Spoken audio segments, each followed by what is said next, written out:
내가 산을 향하여 눈을 들리라. 나의 도움이 어디서 올꼬? 나의 도움이 천지를 지으신 여호와께서로다. 여호와께서 너를 지켜 모든 환난을 명쾌하시며 또 내 영혼을 지키시리로다. 여호와께서 너의 출입을 지금부터 영원까지 지키시리로다. 동방아시아에 있는 아주 작은 나라를 제국주의와 공산주의 위협으로부터 지금까지 지켜보아 주신 하나님을 찬양드립니다. 과거 70년 전에 있었던 6.25 전쟁의 참화와 아픔 속에서도 이처럼 대한민국을 일으켜주시고 세워주시는 은혜에 감사드립니다. 앞으로도 우리나라와 한국교회와 우리 개봉교회와 우리의 가정을 지켜보아여 주시옵소서. 예배 가운데 성령님께서 임재하여 주옵소서. 드려진 예배로 오직 하나님께 영광이 되기를 간절히 원하오며 예수님의 이름으로 기원하옵나이다. 아멘.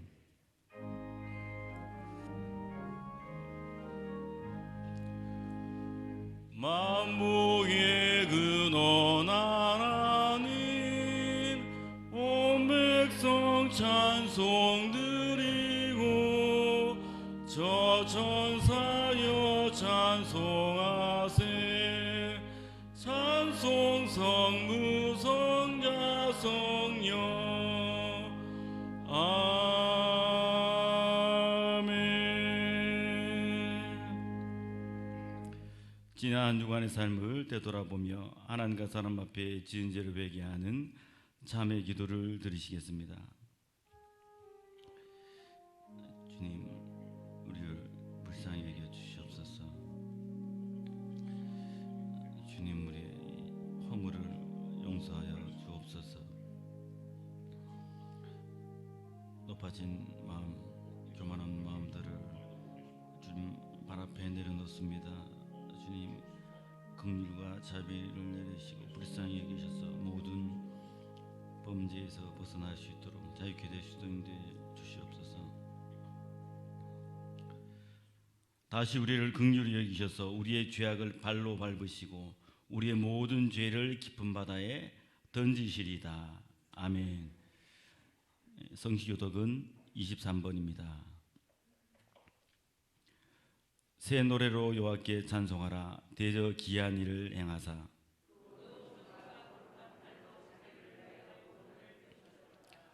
여호와께서 그 구원을 알게 하시며 저가 이스라엘 집에 향하신 자와 성실을 기억하셨으므로 온 땅에 여호와께 즐거이 소리할지어다. 수금으로 여호와를 찬양하라. 나팔과 호각으로 왕 여호와 앞에 즐거이 소리할지어다.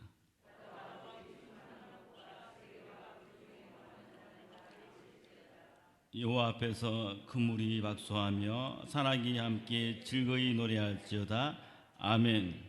전능하사 천지를 만드신 하나님 아버지를 내가 믿사오며 그 외아들 우리 주 예수 그리스도를 믿사오니 이는 성령으로 잉태하사 동정녀 마리아에게 나시고 본디오 빌라도에게 고난을 받으사 십자가에 못 박혀 죽으시고 장사한 지 사흘 만에 죽은 자 가운데서 다시 살아나시며 하늘에 오르사 전능하신 하나님 우편에 앉아 계시다가 저리로서 산자와 죽은 자를 심판하러 오시리라. 성령을 믿사오며 거룩한 공예와 성도가 서로 교통한 곳과 죄를 사하여 주신 곳과 몸이 다시 사는 곳과 영원히 사는 것을 믿사옵나이다. 아멘.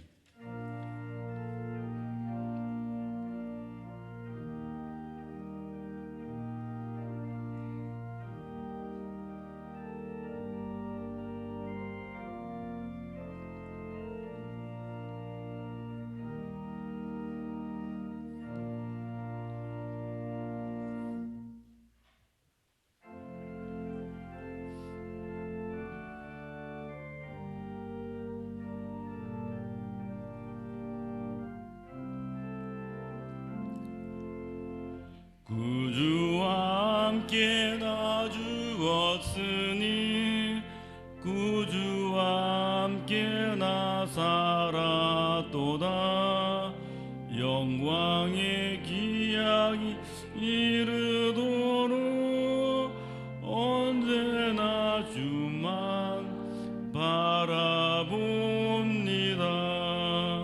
언제나 주는 날 사랑하사 언제나 새 생명 주시나니 영광의 기약이 이르도록 언제나 주만 바라봅니다.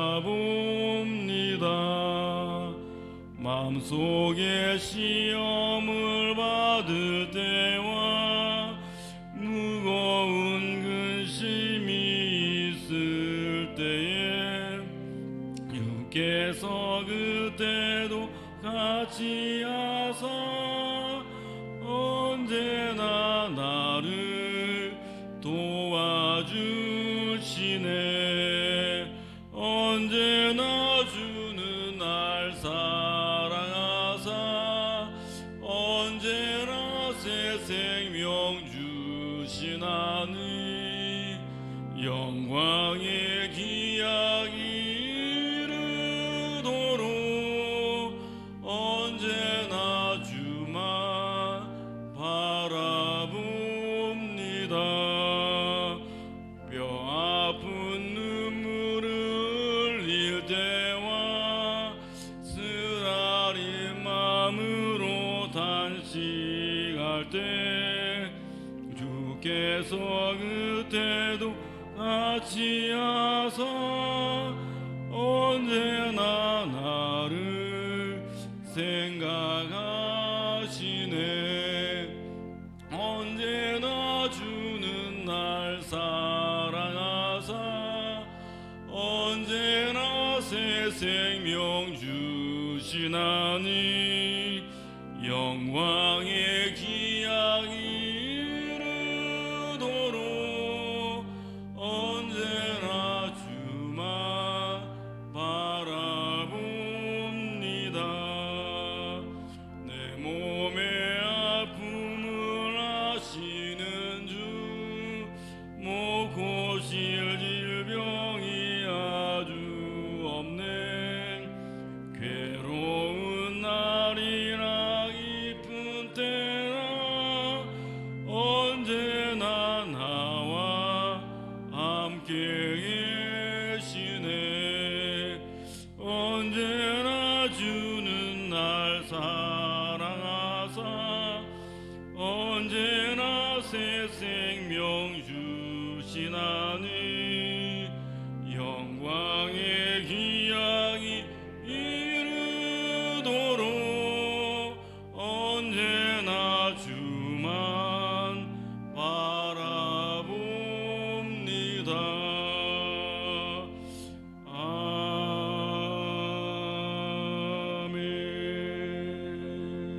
아멘.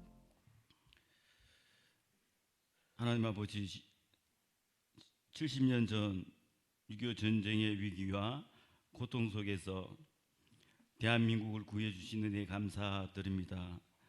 하나님께서 유엔군을 보내주시고 이 나라를 도와주시고 선배들의 피와 땀으로 우리나라를 지켜주셔서 감사드립니다. 폐허가 된 이 땅 가운데 경제 발전을 이루어 세계 열강의 어깨를 겨루는 나라로 만들어 주신 은혜 감사드립니다. 올해는 6.25 전쟁 70주년이 되었습니다. 하나님의 은혜를 기억하며 감사하는 대한민국이 되게 하여 주옵소서. 진정으로 역사를 주관하신 분이 하나님이심을 믿습니다. 진정으로 이 나라를 통치하시는 분이 하나님이심을 믿습니다. 6.25 전쟁의 참혹한 상황 속에서도 우리와 함께 하신 하나님께서 지금 대한민국의 모든 상황 속에서 우리 민족을 불쌍히 여겨주시고 기억하여 주시옵소서. 코로나19로 인해 나라 전체 국민들의 마음속에 두려움이 있습니다. 한국교회가 힘을 합쳐서 이 어려운 시기를 극복해 나가려고 애쓰는 언덕 위에 빛과 소금이 되는 교회가 되게 하여 주옵소서. 교회가 이 위기 속에서 협력하고 하나 되어 이 난국을 잘 극복할 수 있는 지혜와 하나된 마음을 주시옵소서. 교회가 용감하게 나아가게 하여 주옵소서. 아울러 교회에 1907년에 임재했던 성령님을 부어 주옵소서. 우리 가정 가운데도 함께하여 주시옵소서. 힘들고 어렵고 살아가기 빡빡한 상황이지만 하나님께서 우리의 곳간에 하늘의 복과 땅의 기름진 복으로 채워 주시옵소서. 우리의 생활 속에서도 기적을 베풀어 주시옵소서. 우리의 가정을 악한 세력으로부터 지켜보아여 주옵소서. 우리 기업을 마귀의 권세로부터 막아 주옵소서. 개공교회를 원수의 계교로부터 지켜 주옵소서. 말씀을 들을 때마다 말씀에 우리의 삶이 끼워 맞춰지게 하여 주옵소서. 말씀의 종이 되게 하여 주옵소서. 다른 미디어를 보는 것보다, 다른 책을 읽는 것보다 오직 하나님의 말씀이 우리의 마음과 생각과 몸이 집중하게 하옵소서. 은혜가 내려오게 하옵소서. 성령님께서 내려와 주옵소서. 우리의 속이 뒤집어지고 우리의 영혼이 거듭나고 우리의 몸이 회복되고 우리의 정신이 건강해지는 놀라운 은혜의 말씀의 시간 되게 하여 주옵소서. 모든 영광을 하나님께 올려드립니다. 과거 이스라엘 백성이 고통의 현장에 함께 먹고 마시고 주무시기도 하시며 치유해 주시며 이 땅의 영광의 왕으로 오실 예수님의 이름으로 기도드립니다. 아멘.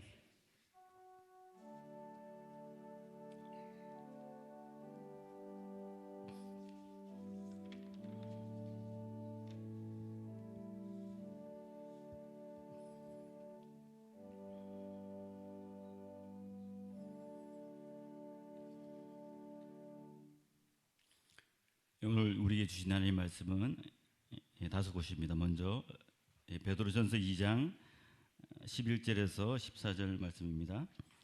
사랑하는 자들아, 나그네와 행위 같은 너희를 권하노니 영혼을 거쳐 싸우는 육체의 정욕을 제어하라. 너희가 이방 중에서 행실을 선하게 가져 너희를 악행한다고 비방하는 자들로 하여금 너희 선한 일을 보고 공고하시는 날에 하나님께 영광을 돌리게 하려 함이라. 인간의 세운 모든 제도를 주를 위하여 순복하되 혹은 위에 있는 왕이나 혹은 악행하는 자를 징벌하고 선행하는 자를 포장하기 위하여 그의 보낸 방백에게 하라. 두 번째는 베드로전서 2장 18절입니다. 사환들아, 범사에 두려워함으로 주인들에게 순복하되 선하고 관용하는 자에게만 아니라 또한 까다로운 자들에게도 그리하라.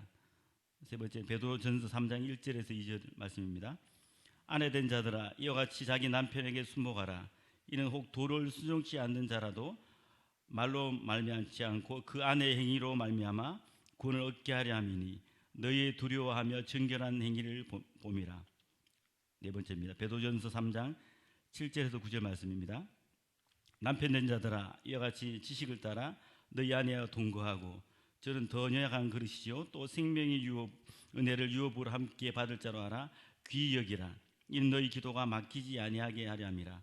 마지막으로 말하노니 너희가 다 마음을 같이하여 제율하며 형제를 사랑하며 불쌍히 여기며 겸손하며 악을 악으로 욕을 욕으로 갚지 말고 도리어 복을 빌라. 이를 위하여 너희가 부르심을 입었으니 이는 복을 유업으로 받게 하려 하심이라. 마지막으로 베드로전서 4장 1절에서 3절 말씀입니다. 그리스도께서 이미 육체의 고난을 받으셨으니 너희도 같은 마음으로 갑옷을 삼으라. 이는 육체의 고난을 받는 자가 죄를 그쳤음이니 그 후로는 다시 사람의 정욕을 좇지 않고 오직 하나님의 뜻을 쫓아 육체의 남은 때를 살게 하려 함이라. 너희가 음란과 정욕과 술취함과 방탕과 연락과 무법한 우상 숭배를 하여 이방인의 뜻을 쫓아 행한 것이 지나간 때가 족하도다. 아멘. 찬송가 73장 찬양하시겠습니다.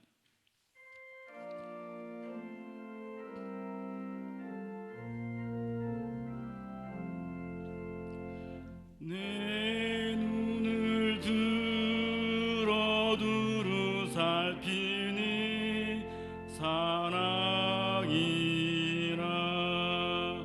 날 돕는 구원 어디서 오나.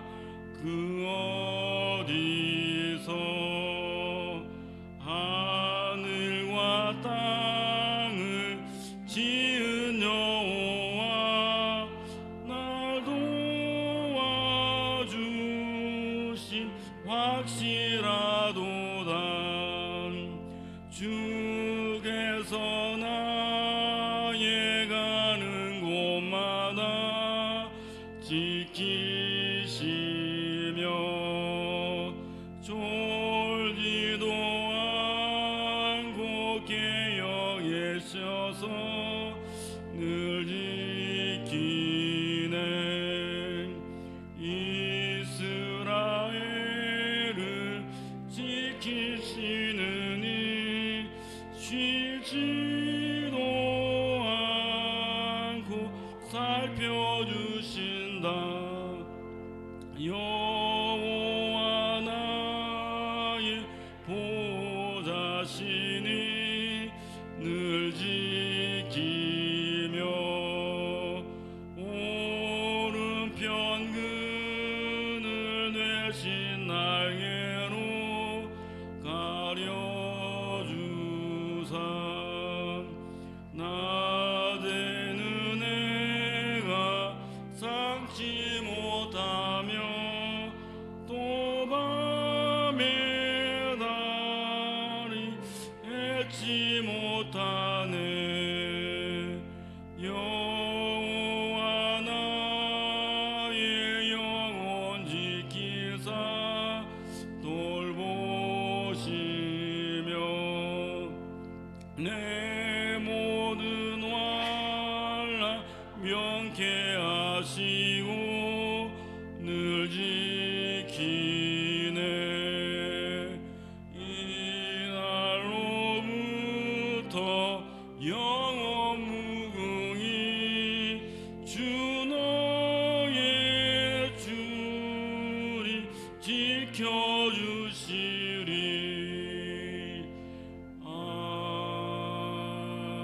아멘.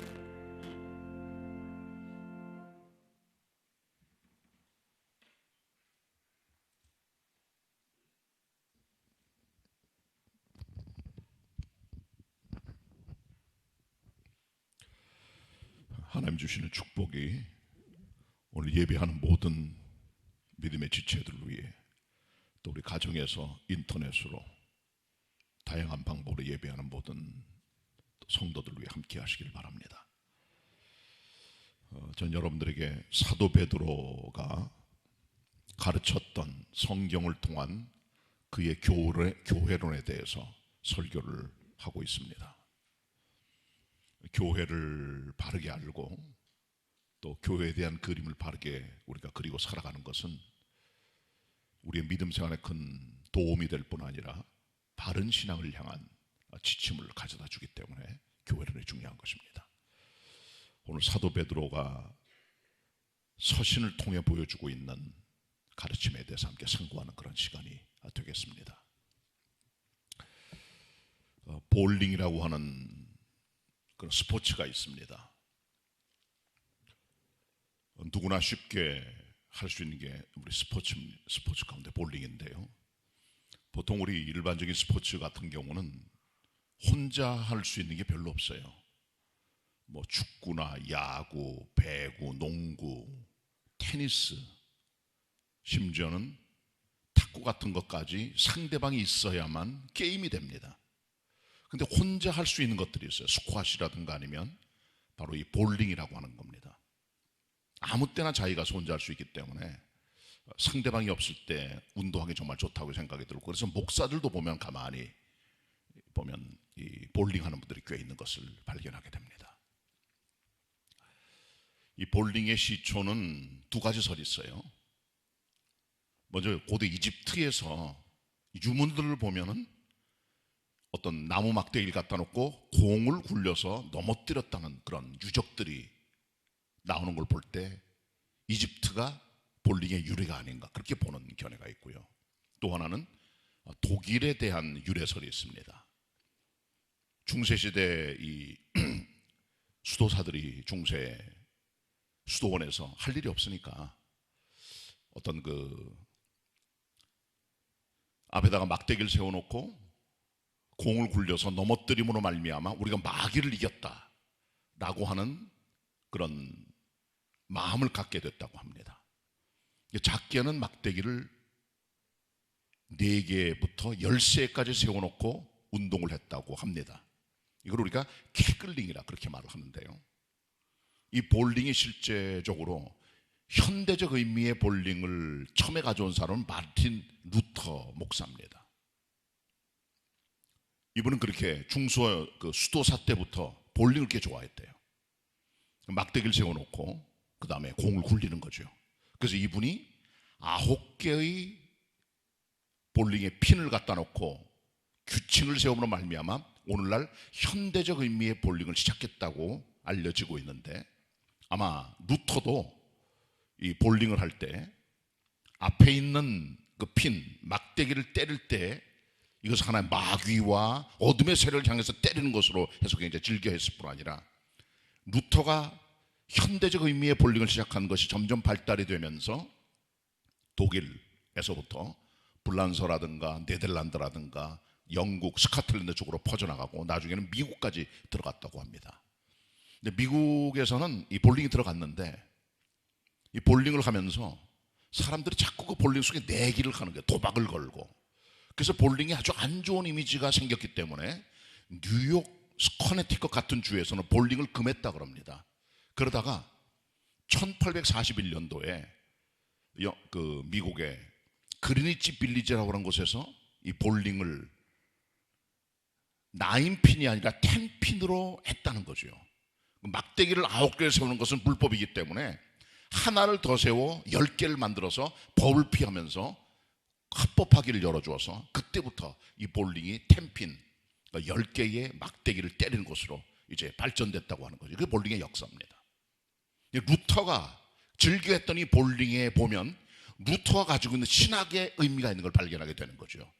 그 말은 뭐냐 하면, 볼링을 때리는 것처럼, 막대기를 넘어뜨리는 것처럼 교회라고 하는 것은 하나의 전투적 교회라고 하는 겁니다. 밀리턴트 처치라고 하는 겁니다. 어둠의 세력과 싸워 이기는 교회의 어떤 영적 모습, 영적 싸움에 나와 있는 전쟁터의 신앙인들의 모습을 보여주고 있다는 것이죠. 루터가 가지고 있는 이 같은 교회로는 그래서 전투적 교회, 영적 싸움의 교회라고 하는 것을 우리가 알 수 있는 것이고, 또 실제로 마틴 루터는 하나님께서 주신 개혁과 성경의 말씀을 가지고 중세 교회들을 향하여 말씀을 외쳤고 개혁을 이뤄낼 수 있었다는 것이죠. 교회는 전투적 교회입니다. 사도 베드로는 바로 이 전투적 교회를 얘기를 했습니다. 교회는 싸우는 곳이라는 거예요. 적이 있다는 거예요.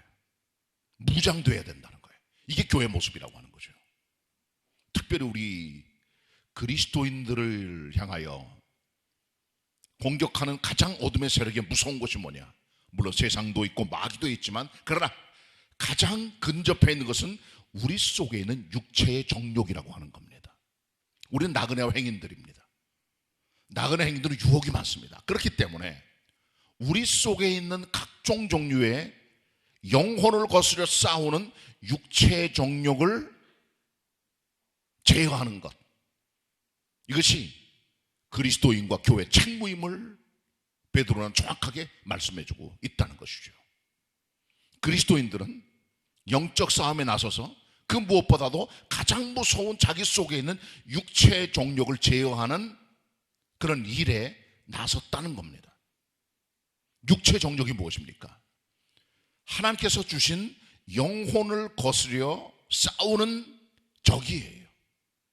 하나님께서 우리들에게 영혼을 주셨습니다. 하나님을 섬기고 사람과 교통하고 사람다운 삶을 살아갈 수 있도록 만든 하나님께 주신 우리 사람의 정체성이 바로 영혼입니다. 이것과 싸우는 어둠의 세력이 있다는 거죠. 그것이 바로 우리 안에 있는 육체의 정욕이라고 하는 겁니다. 이것을 사도 베드로가 우리의 적이라고 말씀해주고 있다는 거죠. 가장 가까이 우리 속에 있는 어둠의 세력, 바로 사단은 이것을 리모트 컨트롤합니다.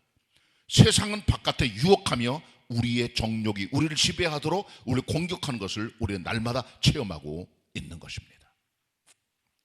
첫 번째 본문 같이 봅니다. 베드로전서 2장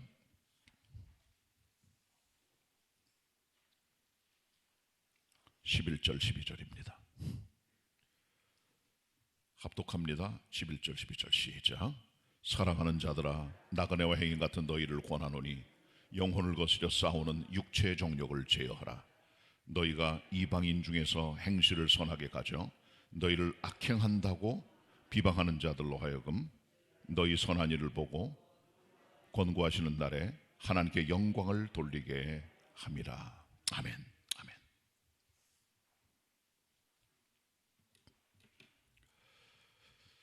하나님께서 우리 사람들에게 육체를 주셨습니다.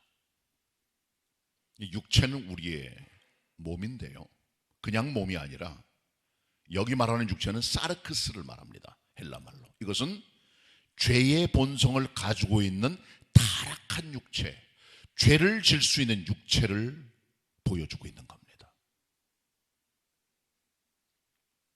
그 다음에 정욕이란 말이 나옵니다. 정욕이란 말은 에피듀메로 하는 말인데, 이 말은 인간 속에서 흘러나오는 자연적인 본성으로서 죄악에 집착되는 죄성을 가지고 있는 본성을 말해주고 있다는 거죠.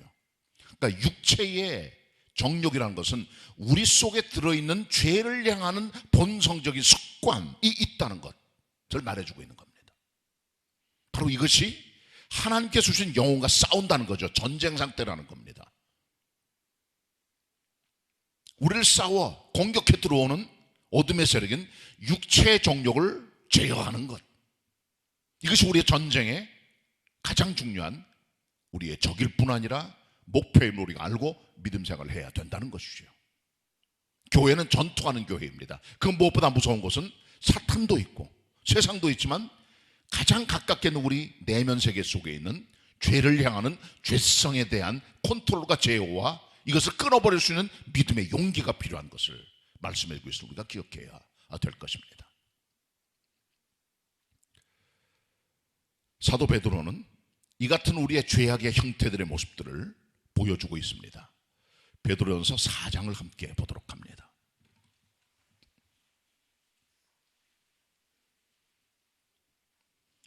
(4장) 1절로 3절까지 같이 봅니다. 한 목소리로 시작. 그리스도께서 이미 육체의 고난을 받으셨으니 너희도 같은 마음으로 갑옷을 삼으라.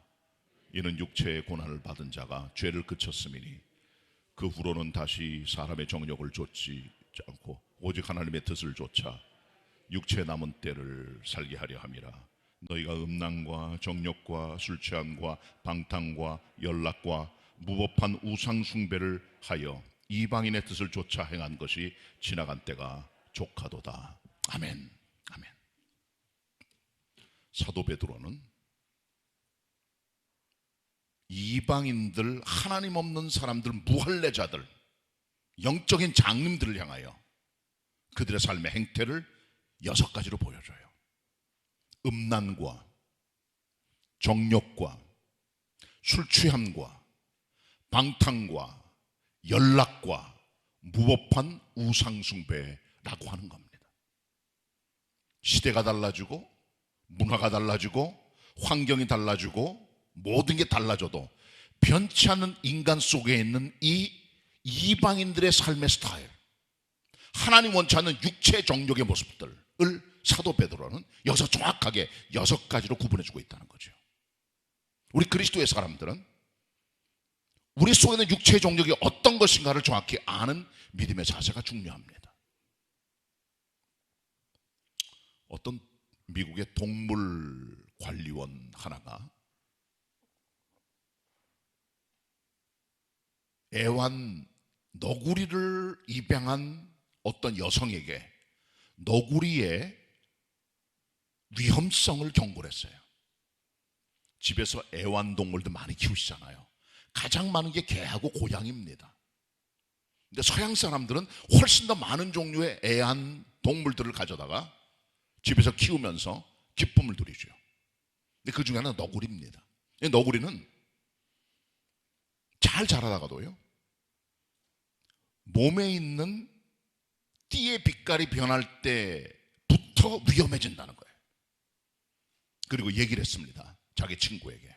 너 그거 가지고 있다가 24개월 정도가 되면은 너구리가 힘이 생기는데, 그때 너구리 무게가 보통 17kg 정도가 되는데 그 너구리의 17kg 되는 그 발톱과 그 힘이 마치 45kg 정도가 되는 개가 가지고 있는 힘과 같은 힘을 가지고 있다고 경고를 했습니다. 쉽게 말하면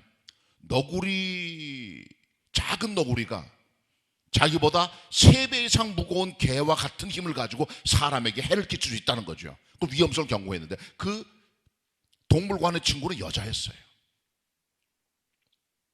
콧방귀도 안 꼈습니다. 웃기는 소리 하지 마라. 이렇게 착하고 아름다운 너구리가 뭘 나를 공격을 한다고. 그런 애 없을 거야 아마. 다른 사람 모르지만 이렇게 아름다운 너구리, 이렇게 착한 너구리를 내가 경계할 수 없어. 내가 사랑해 줄 거야 라고 했거든요. 친구의 경고를 듣지 않은 여자가 석 달 뒤에 병원에 입원했습니다. 갑자기 너구리가 난폭해지더니 자기 주인을 핥히면서 얼굴을 찢어버린 거예요. 그래서 성형수술 받았다는 거죠. 그럼 죄의 습성 본성이라는 게 잘 안 변합니다. 무서운 겁니다.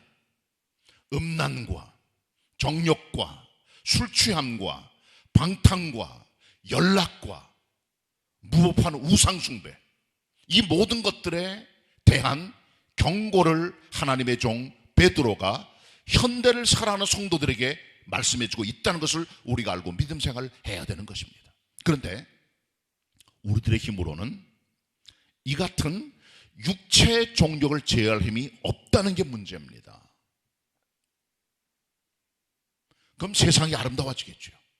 교회는 죄인이 아무도 없겠죠. 성자만 모이는 곳이 되겠죠. 그렇지 못하죠 우리 현실이. 하나님 원치 않는 이방인의 뜻을 따라 살아가는 우리의 모습들이 여전히 우리는 살아있다는 겁니다. 여기 문제가 있는 겁니다. 어떻게 극복을 합니까? 이게 극복이 되질 않는 거예요. 극복이 안 되는 겁니다. 사람이 쉽게 유혹에 넘어갑니다. 독수리가요, 가끔 보면은 얼어 죽는 독수리가 있다는 거죠. 왜 그러냐? 독수리들이 하늘을 쫙 날아다니고 계곡을 쭉 날아다니다가 먹을 것을 봐. 특별히 겨울철에는 먹을 것 찾기가 힘들어요. 다 숨어 있으니까. 그러다가 어떻게 죽은 동물의 시체를 하늘에서 발견하고 쫙 내려간다는 거죠. 근데 다 겨울이기 때문에 얼어붙었어요. 개구리 죽어있는 동물의 시체를 뜯어 먹습니다. 먹다 보니까 방심한 나머지 너무 음식이 맛있어서 자기의 날개를 땅에 내려놓는 거죠. 그러면은 얼음에 붙어버리는 거예요. 자기도 모르게 열심히 뜯어 먹습니다. 그러나 자기 몸에 있는 날개는 점점 얼음에 붙어서 얼어버리는 거예요. 날려고 합니다. 다 뜯어 먹고 날지 못해요. 왜? 얼음에 붙어버리기 때문에. 그래서 보통 새들이요, 날개를 들고 먹이를 뜯어 먹는 걸 발견할 거예요 아마. 물에서나 아니면은 얼어붙은 땅에서. 왜 그렇습니까? 날개가 물에 젖거나 얼음에 붙는 순간 새는 날지 못하는 거예요. 그래서 그렇게 독수리들이 날지 못하고 죽어버리고 만다는 거예요. 날아가지 못하니까. 사람들은 어리석습니다. 유혹에 잘 넘어갑니다. 쉽게 우리의 삶의 습성과 과거의 육체의 정욕에서부터 자유할 수 있는 게 아니에요. 이게 잘 되는 게 아닙니다. 우리나라 보면 많은 젊은이들이 지난 1980년대 90년대 찬양을 해본다고 있는 직장 다 던져버리고 찬양팀을 결성해서 밴드를 조직해서 키보드 치고 일렉트릭 기타 치고 싱어 만들어서 노래 부르고 여기저기 다니면서 그런 팀들이 엄청나 많이 나왔습니다. 찬양 사역이라고 하는 마음을 가지고 자기를 하나님께 드린다고 헌신했지만 이 먹을 게 없는 거예요. 한국의 찬양 시장이 너무 적단 말이에요. 음악 시장이 적기 때문에 음반도 많이 팔리진 않아요. 악보도 많이 안 팔리고. 한국 교회가 1000만밖에 안 되잖아요. 미국은 됩니다. 40% 정도가 교회 출석을 하니까 3억 중에 큰 시장이에요. 우리는 그러지 못하거든요. 근데도 꿈을 꾸고 나가는 거예요. 꿈은 좋아요. 그게 잘 안 되는 겁니다. 한번 어떤 젊은 대학생들 기독교인들 그룹이 찬양팀을 조직을 했습니다. 하나님께 영광을 돌리고 노래를 부르고 하면서 나가는데 제법 알려지게 돼가지고 어떤 방송국에서 걔들이 너무 화음이 좋고 음성이 너무 좋으니까 우리 방송국에 나와서 출연해보라고 얘기를 했어요. 출연했습니다. 테스트에 통과를 했고 그 다음에 전속사가 만들어지고 얘네들 거기 들어가면서 점점 이름 날려지게 됐고, 이들은 그렇게 생각했어요. 전부 다 주의를 성수하고 예배를 잘 드는 형제 자매들인데 그렇게 하나님께 헌신할 기회가 왔기 때문에 이렇게 생각했습니다. 이제 선한 영향을 가지고 더 많은 복음을 증거를 위한 일을 우리가 일반 TV라든가 할 수 있겠구나 생각을 한 거죠. 근데 시간이 흘러갑니다. 돈이 점점 들어옵니다. 명성이 떨쳐집니다. 사람들에게 알려집니다. 일반 방송에 나가고 돈이 벌리고 하다 보니까 그렇게 주일을 성수했던 사람들이 토요일날 늦게까지 공연하고 다니다 보니까 주일 성수를 못하게 된 거예요. 하나님 섬기는 믿음의 형제들의 교제보다는 세상 교제 속에 들어가게 되고 세속적인 야망을 추구하고 세속적인 즐거움을 추구하고 명예를 쫓고 돈을 쫓게 되고 젊은 사람이 다 망가져버리고 신앙 다 팔아먹어버린 거죠. 그런 일들이 너무 비일비재하는 겁니다. 사람은 약합니다.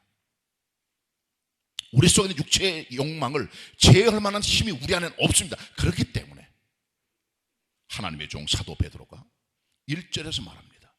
예수 그리스도께서 육체의 고난을 그치시게 한 것처럼 우리의 죄를 그를 통하여 그치게 했다는 거죠.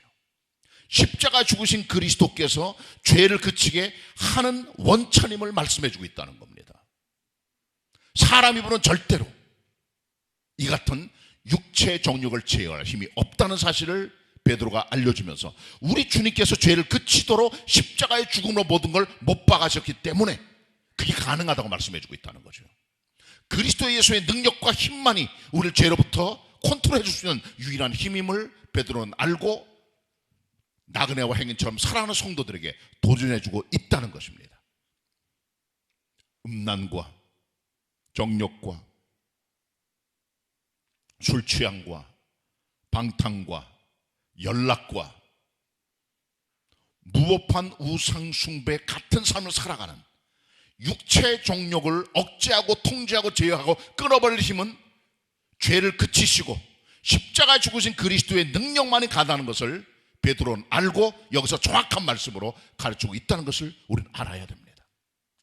갈라디아서 5장 24절에 말씀해요. 사도 베드로가, 사도 바울이 그리스도 예수의 사람들은 그 정과 욕심을 십자가에 못 박았느니라. 못 박았느니라. 같은 갈라디아 5장 16절로 18절에 바울은 계속 말합니다. 성령을 따라 행하라. 그리하면 육체의 소욕을 이루지 아니하리라. 성령의 소욕은 육체의 소욕을 거스리고 육체의 소욕은 성령의 소욕을 거스리나니 성령의 인도함을 받으라라고 말씀해주고 있다는 것이죠. 그리스도 예수의 죄를 그치게 하신 십자가의 피와 성령의 능력 없이는 우리 안에 있는 가장 큰 적들인 육체의 정욕을 컨트롤할 힘이 없다는 사실을 알고 십자가가 붙들고 성령을 의지해 나갈 수 있는 전투적 교회의 성도들, 우리 교회가 되기를 바랍니다. 두 번째로요, 사도 베드로는 교회란 사회적 관계를 잘 맺어가는 것이 중요함을 말씀해주고 있어요. 우리 교회는 한 국가를 구성하고 있는 한 국가의 눈으로 보는 하나의 집단입니다. 종교 집단입니다. 종교적으로 볼 때, 사회적으로 볼 때 우리는 세상에 살아가요. 교회는 절간이 아닙니다. 수도원도 아니에요. 마을 한복판에 세상 한가운데 던져져 있는 배와 같은 것입니다. 드와이트 리먼부디라고 하는 미국의 부흥사는 이런 얘기를 했습니다. The water is on the water. A ship is on the water, not over the water. 배라고 하는 것은 물 위에 떠 있지만 물에 속하진 않았다는 거죠. 배는 물에 떠 있어야 돼요. 물을 떠나면 배는 의미가 없어집니다. 배는 물 위에 있을 때만 배다운 거예요. 근데 배가 물에 속했다는 것은 물이 들어가 물 속에 침몰당했다는 거죠. 교회도 같다는 겁니다. 교회는 세상 속에 있습니다. 배가 물 위에 떠 있는 것처럼. 그러나 교회는 배가 물에 속하지 않는 것처럼 세상에 속해 있지 않은 거죠. 교회는 세상에 있어야 됩니다. 가장 가까운 마을 한가운데 있습니다. 그러나 세상은 아닙니다. 세상의 물, 흐름, 세속화 들어오면 안 된다는 거죠. 교회는 교회 다음에 순결성, 교회 다음에 아름다움, 교회 다음에 방어벽이 있다는 거죠. 물이 들어와서는 안 되는 것이 있다는 거죠. 모세가 들어갔던 갈상자는 역청과 특별한 진액으로 발라서 물이 못 들어오게 힘이 있었다는 거죠. 노아의 방주도 마찬가지입니다. 역청을 발라 바깥에 들어오는 물을 막은 것이 그의 방주입니다. 마찬가지로 세상에 들어오는 것들을 막아낼 수 있는 어떤 교회만의 교회 다음이 있어야 된다는 거죠. 그러니까 교회는 그렇기 때문에 관계를 세상과 맺어갈 때 지혜롭게 해야 된다는 겁니다. 먼저 정부와의 관계입니다. 하나님께서 말씀하십니다. 교회는 정부와의 관계 속에서 이 정부가 하나님께서 세우신 제도임을 알고 왕과 방백들에게 순종하며 공경하라고 말합니다. 말을 잘 들으라 그 말이에요. 잘 들으라 그 말입니다.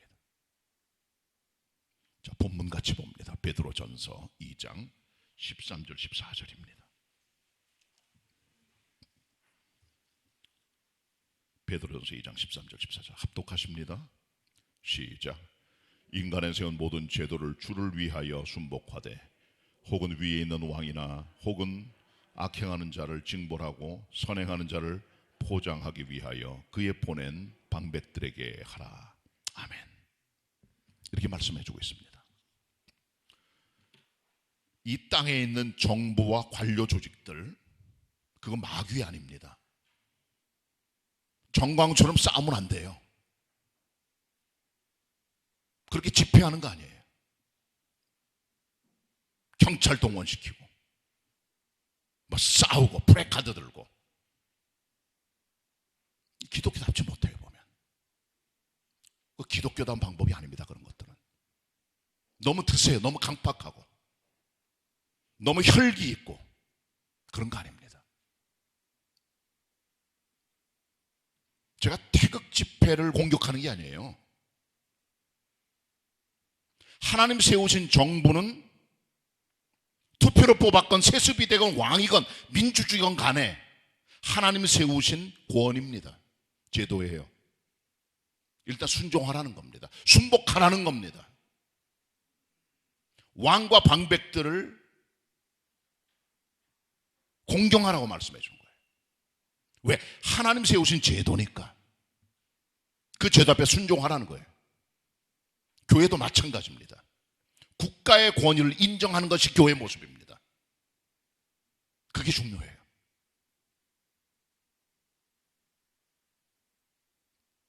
요즘 보면은 코로나19 때문에 공무원들이 와요. 교회들이 사회적 거리 두고 하는지 마스크 착용하나, 예배당에서 거리뛰기 하나, 발열 체크하나, 신상 기록하고 있나, 방역하고 있나 확인을 해요. 그러면 목사들 못 들어가게 막아요. 그럴 필요 없어요. 자기 할 일 하는 겁니다. 요즘 교회도 확실히 많이 생기잖아요. 교회도 따라가야 돼. 그런 것들에 대해서. 그게 교회의 모습입니다. 왜? 하나님께서 세우신 제도기 때문에 그런 겁니다. 협조해야 되는 거예요. 여러분, 대통령 마음에 안 드는 사람도 있을지 몰라요. 국회의원들, 세우신 정부의 관료들 마음에 안 들 수도 있어요. 그러나 비방하거나 폄하하거나 그렇게 말하는 건 아닙니다. 하나님 세운 사람들이기 때문에. 그리고 여러분 집에 오는 무슨 소방점검이라든가 경찰관의 어떤 순회점검 이런 것들이 온단 말이에요. 그때 말 잘 들으셔야 돼요. 경찰과 싸우지 마세요. 말단 공무원하고 싸우지 마시라고. 그들도 작은 권위들이에요. 구급 공무원도 마찬가지입니다. 하나님 세우신 작은 권위들이기 때문에 함께 순종하고 협조하셔야 되는 거예요. 그게 교회의 모습입니다. 물론 다른 것도 있어요. 왜냐하면 교회를 지나치게 종교 탄압을 하거나 기독교 신앙을 억압하는 종류의 정책을 세우는 그런 국가나 정부나 그런 사람들이 있습니다. 그건 안 되지요. 피 터지게 싸워야 됩니다. 그럴 때는 비신앙적 방법으로 교회를 억압하고 하는 것들은 잘못된 겁니다. 다니엘을 보세요. 왕을 섬기는 시동이 되기 위해서 3년 동안 왕이 주는 음식을 먹여 아이들이 왕 앞에 서게 되는데 음식 먹지 않잖아요. 지혜를 가지고. 하나님 주신 음식이 아니기 때문에 먹지 않았고 지혜를 가지고 이겨냈다는 겁니다. 하나님의 율법을 어기고 기도하지 않으면 안 되는 다니엘이 그 모든 것들을 넘어뜨리기 위해서 공격했던 그의 정적들의 공격 앞에 모든 걸 알면서도 항상 기도했고 그것 때문에 사자굴에 들어가잖아요. 다니엘 셋째고 사드락 메삭 아벳느고 금신상에 절하지 않으면 풀무에 들어가 죽을 걸 알면서도 절하지 않잖아요. 대한민국 국법 위에 더 무서운 법이 있습니다. 그게 하나님의 성경, 우주 최고의 헌법, 대헌장, The Bible, 성경입니다. 국회의원들 세우는 법이라든가 국가의 명령이나 헌법이 성경을 통제할 수는 없는 거예요. 하나님 말씀을 통제할 수 없는 겁니다. 왜? 그 위에 하나님의 법이 있는 거니까. 그런 경우가 아니라면 순종하시라는 거예요. 오늘 본문에는 국가가 교회나 백성들이 어떻게 하라는 말이 나오진 않아요. 특별히 하나님의 종 사도 베드로는 순종의 영으로 사로잡혀 있습니다. 그게 기본이에요. 우리들 마음속에 있는. 그런 마음으로 사셔야 돼요. 경찰 말 잘 들으세요. 실수했을 때 운전면허증 내놓으시라고 빨리빨리. 말 잘 듣고 순종 잘하고 하셔야 돼요. 그게 시민의 모습입니다. 그리스도인들은 가장 아름다운 시민의 모습을 가지고 살아가야 되는 거예요. 하나님의 종들답게. 두 번째는 직장생활입니다. 성경시대는 주인과 노예가 있던 로마시대입니다. 로마시대는 노예제도가 있었어요. 노예들은 세 가지 특색이 있어요. 물건입니다. 인격이 아니에요. 노예들은 주인의 물건, 소유물이에요. 그게 문제입니다.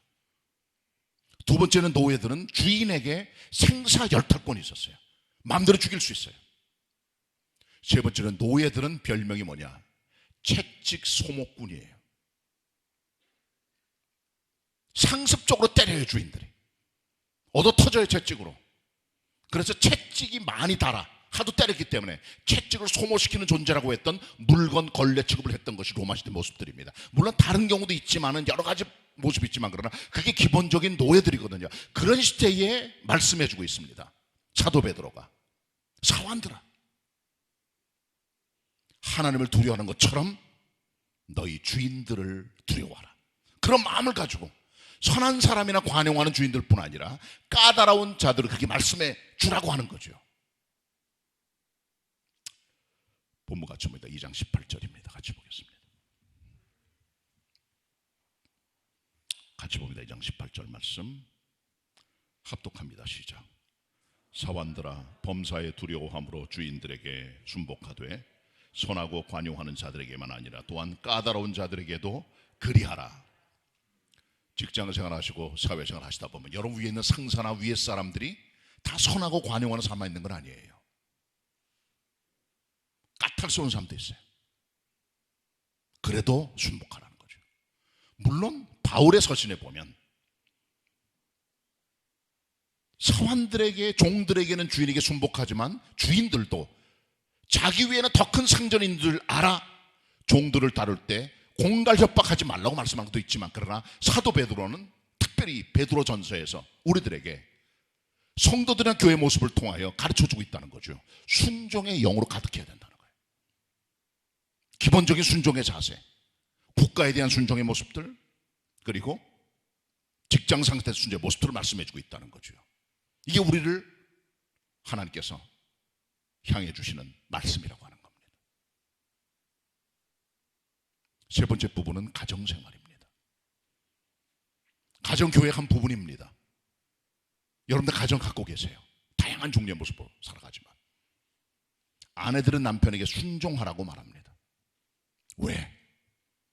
도를 복종치 않는 하나님 모르는 이방인 같은 남자라도 아내의 말이 아니라 정결한 행위를 보고 구원을 받을 수 있기 때문에, 그렇기 때문에 여성들은 머리를 꾸미거나 아름다운 옷을 입거나 아니면 금가락지 같은 걸 끼는 외적인 모습에 자기를 단정하는 것이 아니라 아름다운 내적에 숨어있는 내적의 아름다움을 만들어 갖고 가는 정결한 모습을 통해 남편들이 감동받아 말이 아니라 행위를 통해 주는 게 나올 수 있다고 말씀해주고 있다는 겁니다.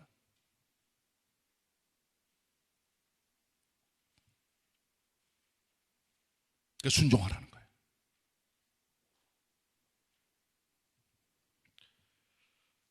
삼 장 같이 봅니다. 베드로전서 3장입니다.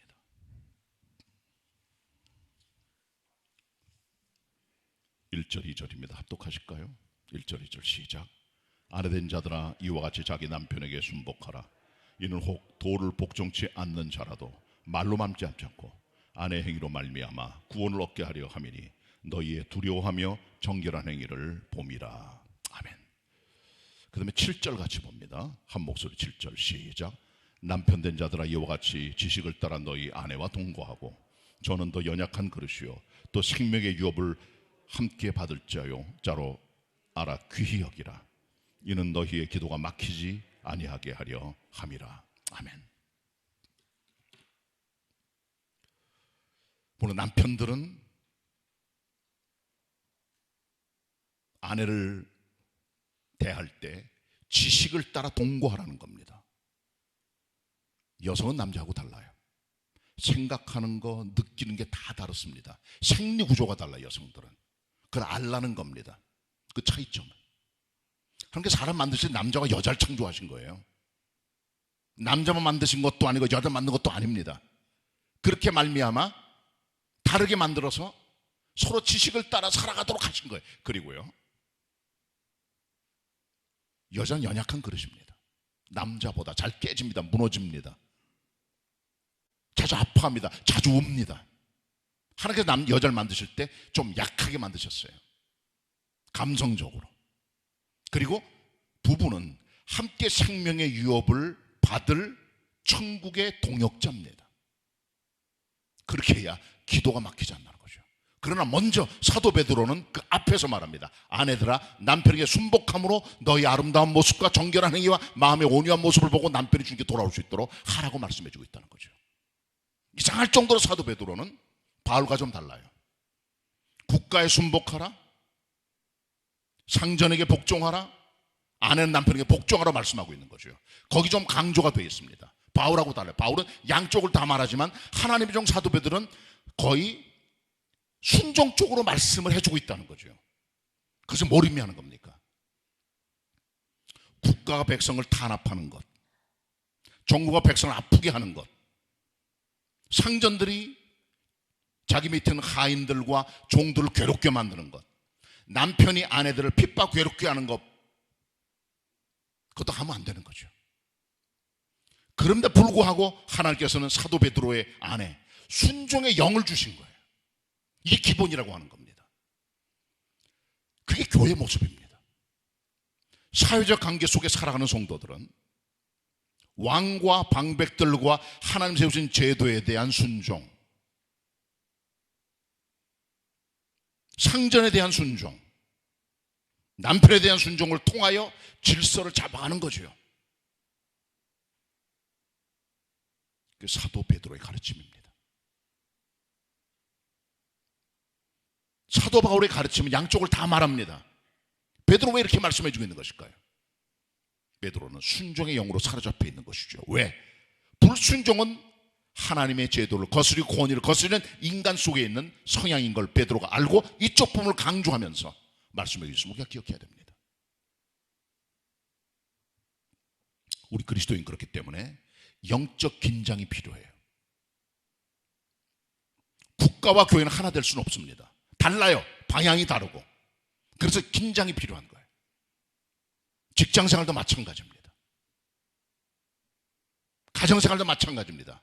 영적 긴장이 끊어지는 순간 순종도 안 하게 되고 멋대로 살아갑니다. 그 문제가 생기는 거예요. 국가도 막 하게 되고 상전도 막 하게 되고 남편도 막 하게 되고 긴장이 필요해요. 우린 다 하나님의 사람들입니다. 공경과 섬김을 통해 만들어가는 공동체의 모습을 알아가는 성도들의 자세가 정말 필요한 겁니다. 국가가 성도들과 교회를 핍박하고 성경적으로 괴롭게 할 때는 우리 맞서 싸워야 되는 건 맞아요. 그래서 긴장이 필요한 거예요. 직장에서도 마찬가지입니다. 상전들이 사람들 괴롭게 만들고 공격을 하고 공갈 협박을 하는 사람들이 있습니다.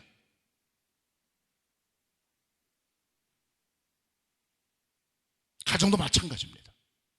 사도 베드로는 쌍방간의 가르침을 가르쳤던 바울과 다르게 우리 속에 있는 순복과 순종의 영을 우선적으로 말씀해주고 있음을 통해 사회 질서와 하나님 세우신 제도에 대한 모습들을 권위를 통해 가르치고 있다는 걸 우리가 기억해야 됩니다. 그러니까 교회는 순종의 장소입니다. 이게 중요한 거예요.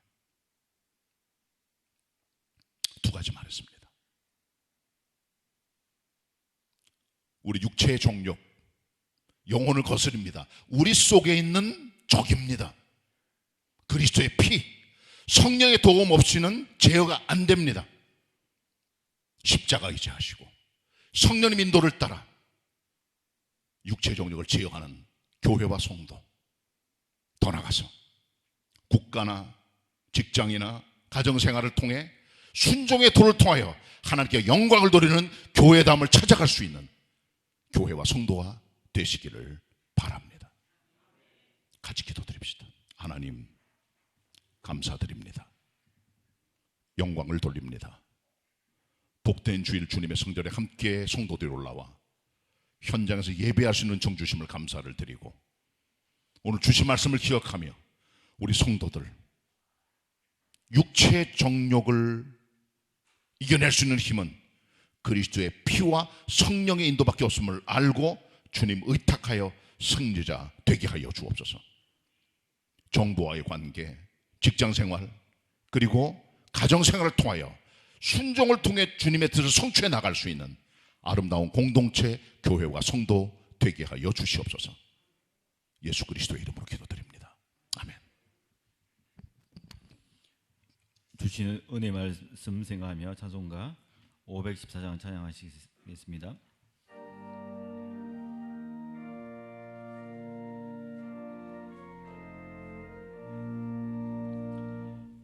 누가 주를 따라 섬기려는가 누가 죄를 떠나 주만 따를까 누가 주를 섬겨 남을 구할까 누가 주의 뒤를 따라가려나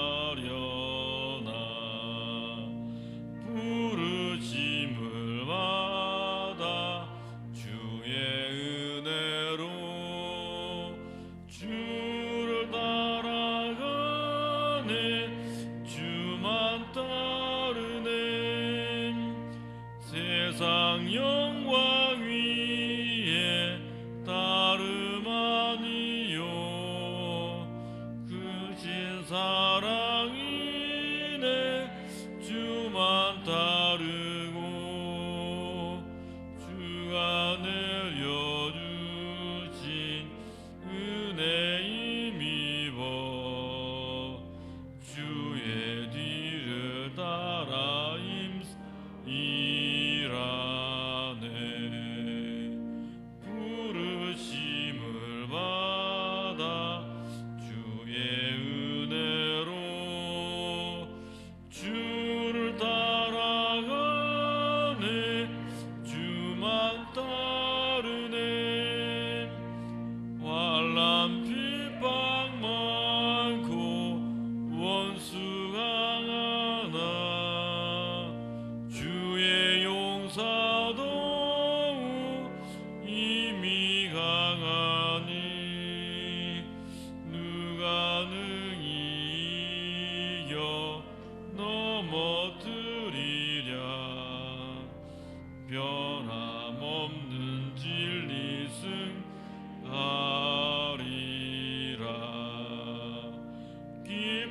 찬송하며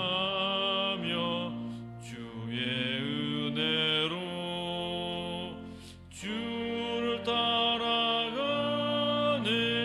주만 따르네. 믿음과 정성으로 하나님께 예물 드리시겠습니다.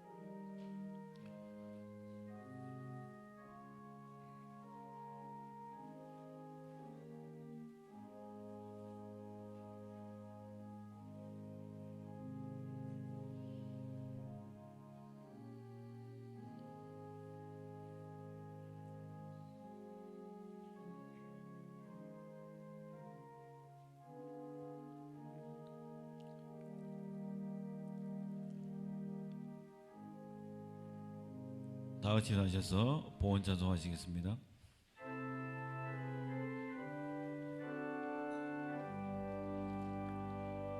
모든 것이 주께로부터 왔으니 이 예물을 주께 바치나이다.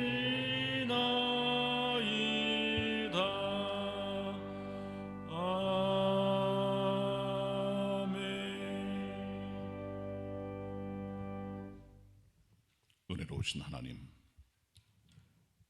예물들의 하나님을 경배하며 찬양합니다.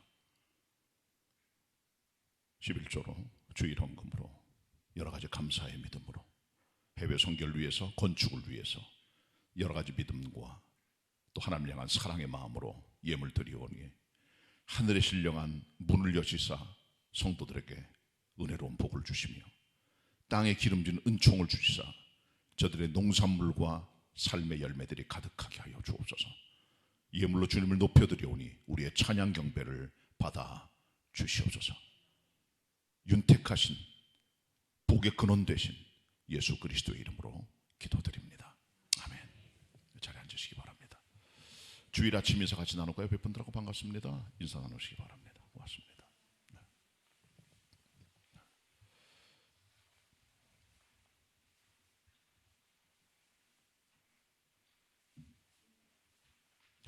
우리 지난 6월 26일 날 우리 교회 중공화가 이제 드디어 떨어졌습니다.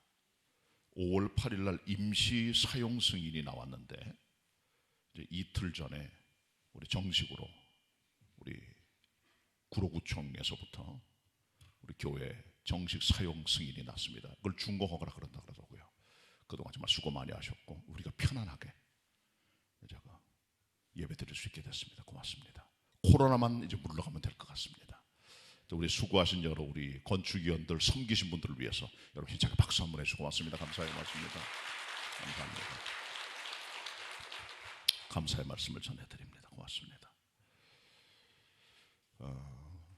요즘 보니까 왕성교회를 비롯해 교회들 소규모 모임들을 통해 자꾸 이렇게 전파가 되는데 지금 정부에서도 이게 침이 튈 수 있는 그런 종류의 성가 찬양이라든가 아니면 소규모 모임들 밥 먹는 것들을 조금 절제하도록 그렇게 말씀해주고 있습니다. 여러분 꼭 기억해 주시고 우린 그래서 일단 대예배만 드리고 있고요.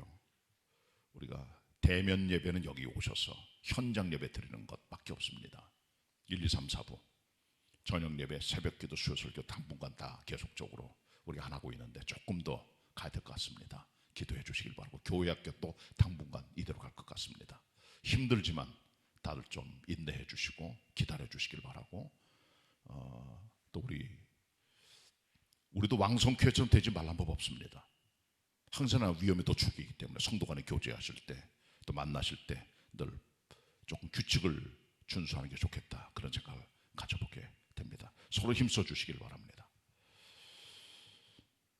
노회 여전도 연합회 지회장 회의가 부천절 신께서 모이네요. 보니까 이런 데도 정말 조심해 가셔야 됩니다. 다음 주 정기당에 있고요. 그 다음에 감사한 일, 우리 결혼해서 자녀 결혼 감사에 식사 접대하신 우리 집사님 가정이 있습니다. 감사드리고요. 그 다음에 김영희 집사님, 지호지 집사님 부인이죠. 아버님 돌아가셔서 우리 교회에서는 우리 여수까지 문상을 다녀왔습니다. 가정을 위해서 기도해 주시길 바랍니다. 조인장 원사님, 무릎 발목 쪽에 수술 받으시려고 병원에 이번에 수술 잘 받으셨습니다. 감사드리고요. 그 다음 박동웅 집사님, 구로구 의회 의장으로 당선이 됐습니다. 삼선 의원인데 구로구 의회 의장으로 당선이 돼서 정말 감사한 일이죠. 여러분 만나실 때 축하해 주시길 바랍니다. 이사시 가정 두 가정이 있네요. 보니까 이들을 위해서도 기도해 주시길 부탁의 말씀을 드립니다. 감사드리고 같이 우리 금주 찬양 같이 부르도록 하겠습니다. 이 세상은 내 집 아니네.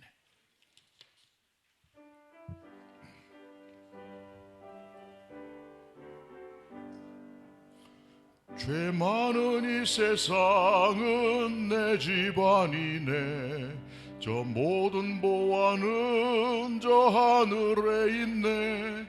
저 천국 문을 열고 나를 부르네. 나는 이 세상에 정들 수 없도다. 오 주님 같은 친구 없도다. 저 천국 없으며 난 어떻게 하나.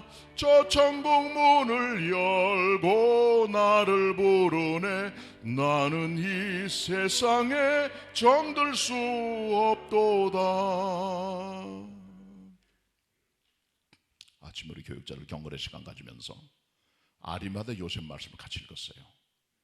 아리마다 요셉 예수님의 장례를 치렀던 유대 공의회 의원이고 부자입니다. 아리마대 사람이죠. 근데 이분은 하나님 나라를 기다리는 사람이었다, 그렇게 말씀해 줍니다. 우리 모든 성도들이 누굽니까? 하나님 나라를 기다리는 사람들은 이 땅이 우리 집이 아니고 너무 여기 정드시면 안 됩니다.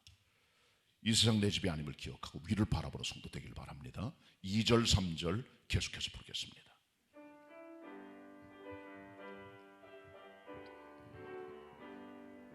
저 천국에서 모두 날 기다리네. 의미로 죄 씻음 받았네. 나 비록 나 주님 날 지키리. 나는 이 세상에 정들 수 없도다.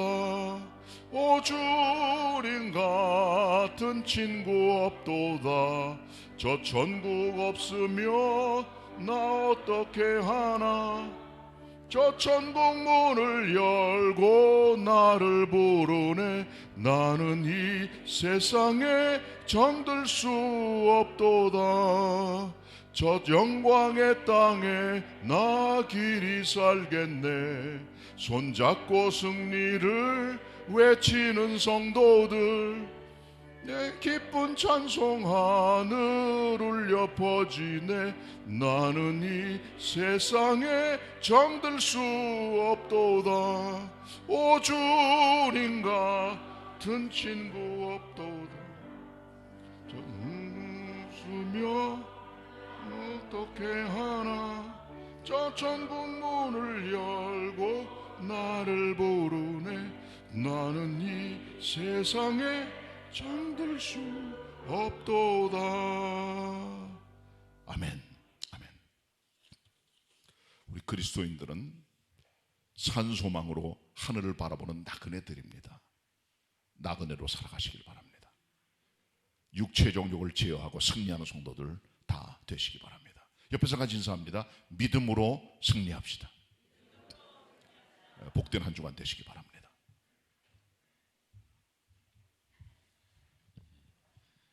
다 같이 일어나셔서 찬송가 259장 3대를 부르신 후에 담임 목사님께서 축도해 주시겠습니다.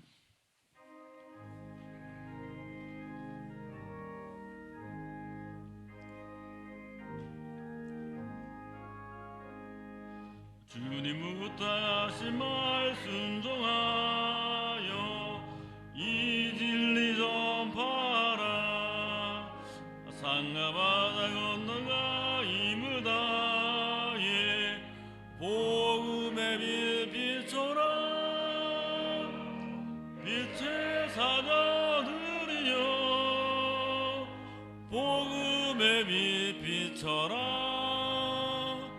죄로운 마 밝게 비춰라 빛의 사자들이여.